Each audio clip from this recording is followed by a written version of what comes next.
Franchement, j'aurais pas ouvert si j'avais pas eu PIE, très clairement.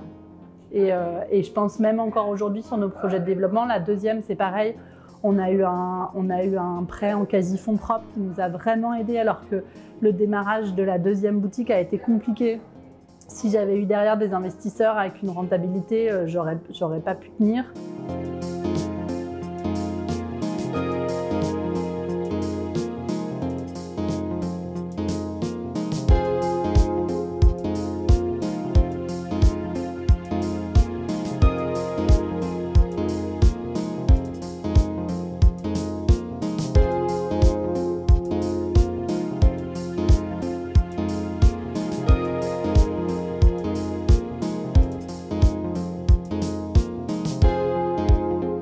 L'accompagnement de PIE, il a été vraiment fondamental et structurant, vraiment, parce que j'avais affaire à un partenaire, à vraiment un partenaire. Donc je trouve que ça, on était en confiance et c'était hyper important. C'était important aussi parce qu'il parlait le même langage que nous et le même langage que les banques.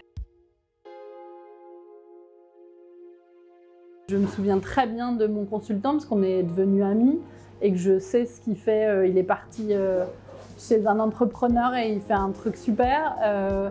C'était une relation hyper importante parce que justement il y avait cette compréhension dès le départ. Bon, déjà j'ai eu l'impression qu'il a adoré le projet dès le début, qui nous a énormément aidé à le structurer et encore une fois à comprendre là où il fallait faire attention.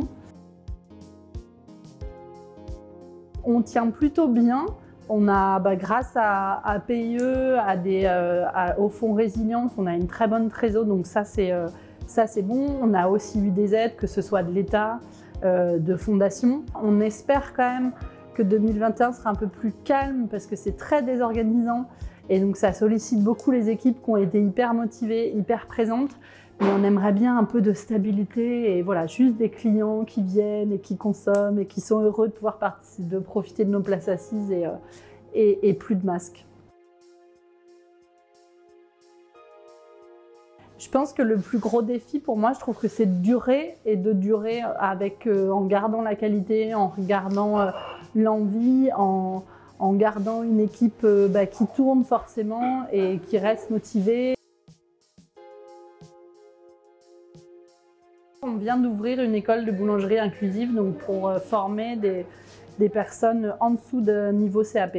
On imagine Farinez-vous dans 10 ans avec une activité mixte entre de l'activité boutique et de la formation pour pouvoir vraiment accompagner le maximum de personnes qui n'ont pas la possibilité de se former à l'âge adulte dans la boulangerie et à la fois de développer la boulangerie durable avec une méthode de fabrication, de vente, etc. de plus en plus tournée pour qu'il y ait le moindre impact environnemental de nos activités.